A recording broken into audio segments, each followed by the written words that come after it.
que Léo-Strauss, j'en reviens à Léo-Strauss, dans son argumentation, ne semble donc jamais prendre en considération, c'est la manière dont Spinoza attaque l'Ancien Testament. On voit bien que là, il attaque l'Ancien Testament en défendant saint Paul d'une certaine manière, pour certaines raisons, qui sont liées à sa conception évidemment de la langue de l'Ancien Testament. Léo-Strauss n'en parle jamais, et Wolfson non plus.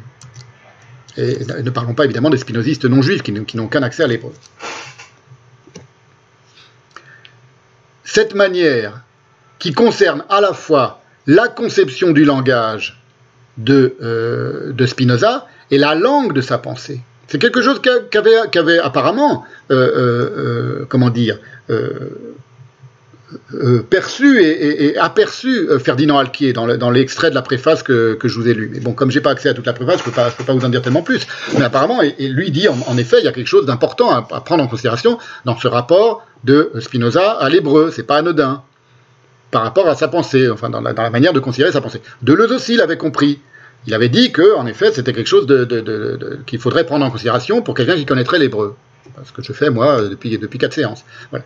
C'est des choses qui sont, qui sont un peu évidentes, mais que ne pouvaient pas faire les spinozistes qui ne connaissaient pas ni le judaïsme, ni la pensée juive, ni l'hébreu, parce que tout simplement, ils n'avaient pas les outils pour le faire. C'est tout simple. Hein.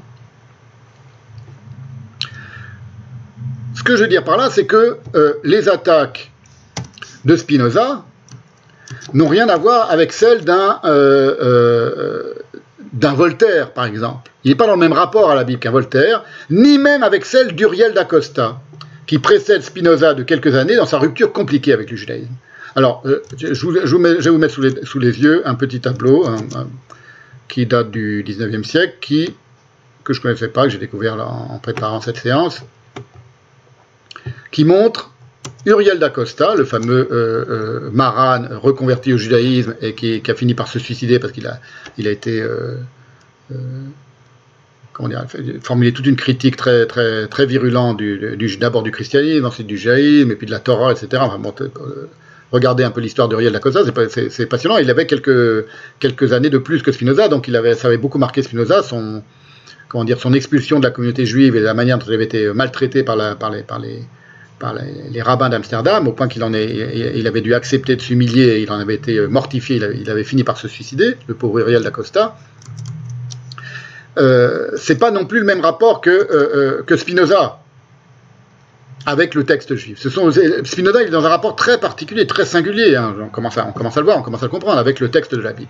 C'est pas Uriel d'Acosta, c'est pas Voltaire, ça c'est un tableau que je vous ai mis sous les yeux, c'est Samuel Hirsenberg, qui est né en 1865 et qui est mort en 1908, c'est Uriel d'Acosta instruisant le jeune Spinoza.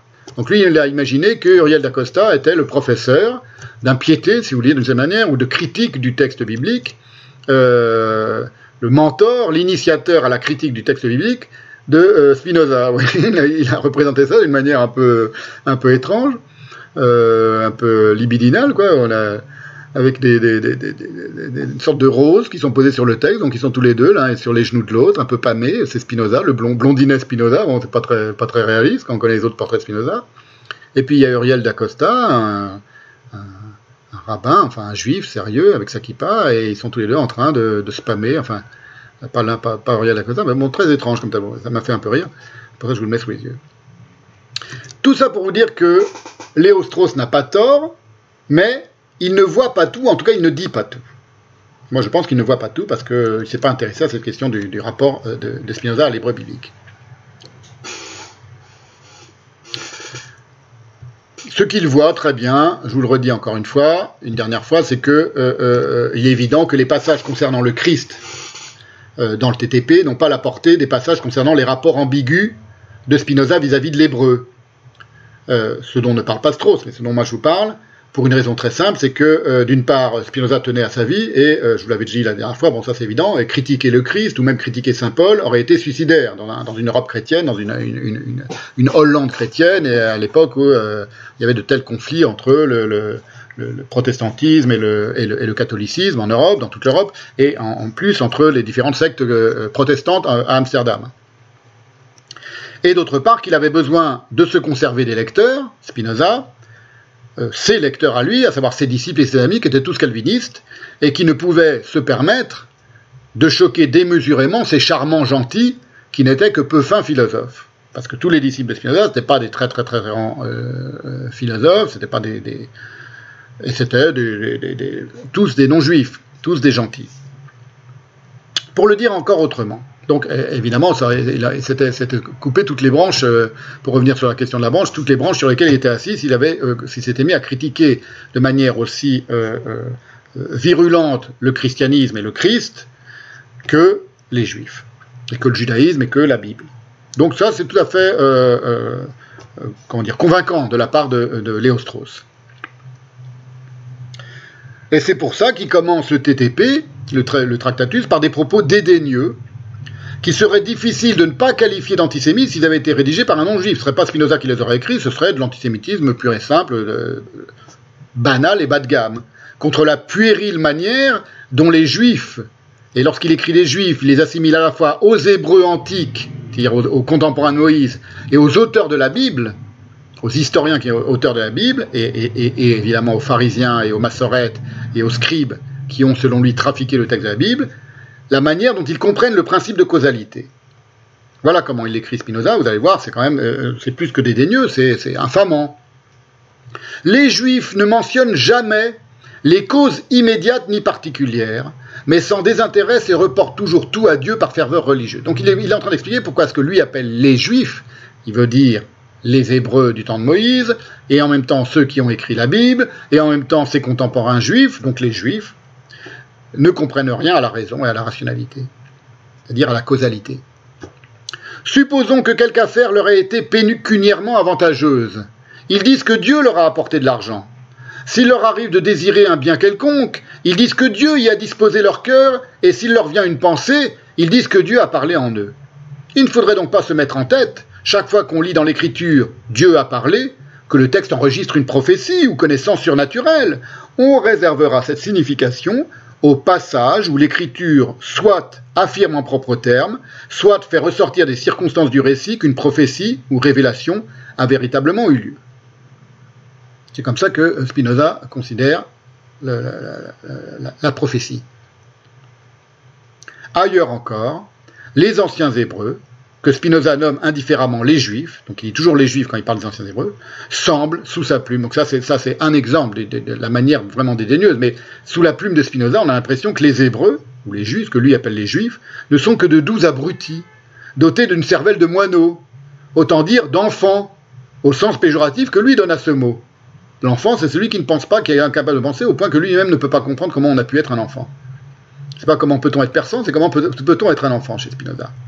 En somme, chaque fois que les Juifs, je vous donne un autre exemple, où vraiment il prend les Juifs, que ce soit les contemporains de Moïse ou ses contemporains à lui, pour avoir de parfaits abrutis vraiment.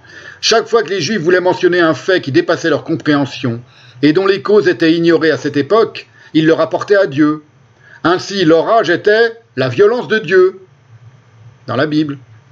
Le tonnerre et la foudre, les flèches de Dieu. Les Juifs, en effet, pensaient que Dieu tenait les vents enfermés dans des cavernes, appelées la chambre forte de Dieu. Sur ce point, ils se séparaient des païens, en ce qu'ils faisaient de Dieu et non d'Éole, le maître des vents. Pour la même raison, les miracles étaient appelés œuvres de Dieu, c'est-à-dire actions stupéfiantes. Donc là, on a vraiment, comment dire, on voit alors, même si l'argumentation de Léo Strauss est intéressante, on voit qu'il y a quelque chose en plus. C'est-à-dire que Spinoza ne peut pas s'empêcher de considérer les Juifs comme des enfants, c'est-à-dire des crétins. C'est comme ça qu'il les décrit, on n'y peut rien. C'est pas moi qui, vous voyez, c'est pas d'intervention psychologique. Dans le TTP, les Juifs sont vraiment des crétins. Les Juifs, les Hébreux, sont vraiment donc de gros crétins. C'est, si vous voulez, la reprise, d'une certaine manière, de la querelle des anciens et des modernes, dans laquelle, d'une certaine manière, Spinoza prend le parti des modernes. En partie. On pourrait le dire d'une autre manière, mais d'une certaine manière, il y a un peu de ça chez Spinoza.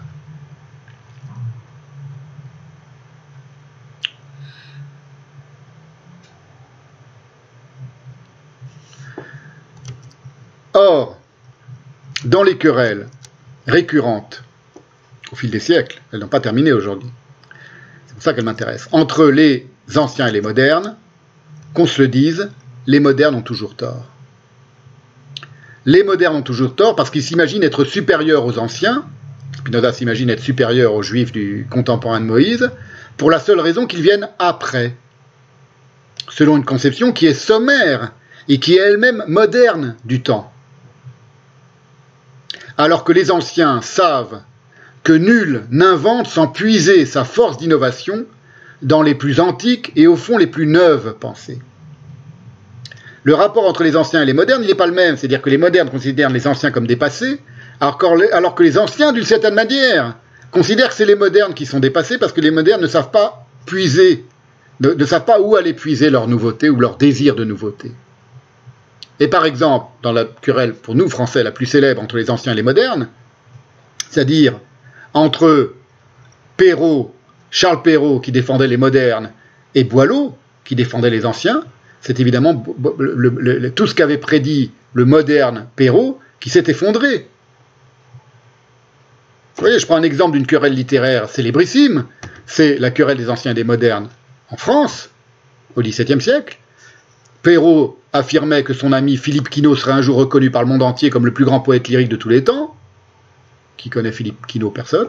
Que l'Iliade et l'Odyssée seraient oubliées par les générations futures et remplacées dans l'estime du public par les épopées chrétiennes comme La Pucelle de Jean Chapelain, Charlemagne de Le Laboureur, qui est l'auteur de Charlemagne, Clovis de Saint-Sorlin et Saint-Paulin de Perrault lui-même. Perrault était persuadé que, dans quelques siècles ou dans quelques décennies, l'Iliade et l'Odyssée seraient complètement remplacées par lui-même et ses amis. Alors que, évidemment, je vous cite la querelle des anciens et des modernes, l'article de Wikipédia sur la querelle des anciens et des modernes, la postérité donna raison à Boileau, eh oui, car toutes ces prédictions se sont accomplies. On continue d'admirer Homère et Virgile, et les auteurs du XVIIe siècle qui sont célébrés de nos jours sont ceux que Boileau considérait comme des génies. Pascal, Descartes pour la philosophie, Molière pour la comédie, Corneille et Racine pour la tragédie. Voilà. Il y a une raison pour laquelle c'est toujours les anciens qui gagnent, dans la querelle entre les anciens et les modernes. Alors, évidemment, n'allez pas penser que ces vieilles querelles ne sont plus d'actualité. C'est toujours d'actualité.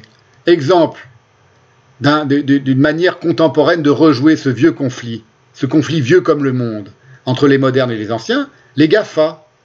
Ce qu'on appelle les GAFA aujourd'hui, c'est-à-dire les très grandes entreprises cybernétiques qui dominent le monde et qui dirigent qui dirigent pas le monde, mais enfin qui sont extraordinairement dominantes aujourd'hui, elles rejouent d'une certaine manière ce conflit vieux comme le monde entre les anciens et les modernes, et pour la première fois, je vous ai dit que c'était toujours les modernes qui perdaient, parce qu'ils avaient une conception du temps qui était une conception, non pas erronée, mais une conception mesquine et éthique, c'est le cas de le dire, éthique sans H, du temps. Pour une fois, ils semblent en passe de triompher.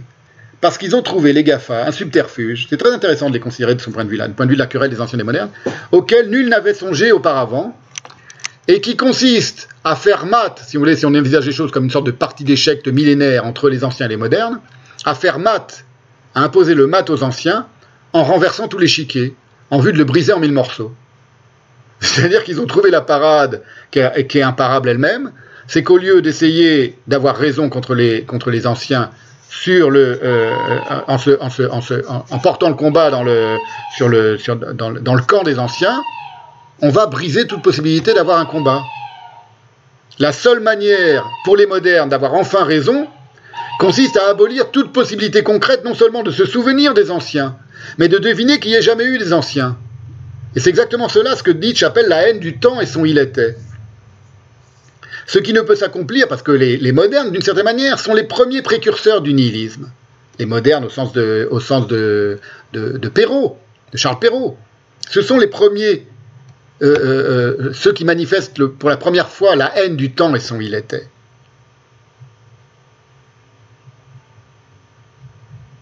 Et empêcher de se souvenir des anciens, empêcher à abolir l'idée qu'il n'y ait jamais eu des anciens, ça ne peut s'accomplir qu'à condition d'entraver tout accès à quoi? À leur lecture. Parce que les anciens, ils se sont exprimés dans des textes. Et nulle part ailleurs. Or, pour abolir l'accès à la lecture des anciens, plutôt que d'interdire les livres, qui était une méthode qui a été pratiquée à différents moments de l'histoire, qui est une méthode imparfaite, obsolète, et qui a pour imperfection qu'elle suscite toujours sa propre transgression. On ne peut pas absolument interdire qui que ce soit d'accéder au livre. Les maoïstes ont essayé, par exemple, la révolution culturelle a essayé, les talibans aujourd'hui ont essayé, enfin, des tas de groupes de domination différentes ont essayé à toutes les époques et ont toujours échoué. Mais ce qu'ont trouvé les nouveaux modernes que sont les GAFA, les nouveaux nihilistes que sont les GAFA, c'est qu'il suffit de faire écran dès la naissance entre l'enfant et la parole. Et si vous faites écran dès la naissance entre l'enfant et la parole, vous abolissez la possibilité même d'apprendre à parler, d'apprendre à penser, d'apprendre à lire, et donc d'avoir accès aux anciens. Et donc d'avoir accès à ce qui se renouvelle dans la pensée. Ils l'ont peut-être pas compris comme ça. Ils l'ont pas envisagé comme ça quand ils se sont déployés, les GAFA. C'était des abrutis au départ. Tous les fondateurs des grands groupes de cybernétiques, c'était des geeks, hein, des types qui travaillaient dans leur garage et qui s'intéressaient aux ordinateurs. Et qui s'intéressaient au codage d'ordinateurs, c'est-à-dire une sous-pensée débilissime. C'est pas des grands machiavéliques, c'est là l'ironie du truc. Mais d'une certaine manière, à travers eux, et à travers leur expansion, leur hégémonie aujourd'hui, c'est ce conflit des anciens et des modernes qui se perpétue et qui est en train d'être gagné, hélas, par les modernes. Parce qu'ils ont changé les règles du jeu et qu'ils ont bousillé tout le jeu. Et ils le bousillent à partir de l'enfance même des enfants. Partout dans le monde. Partout dans le monde. C'est là qu'est le drame. Il y a donc, pour en revenir à ce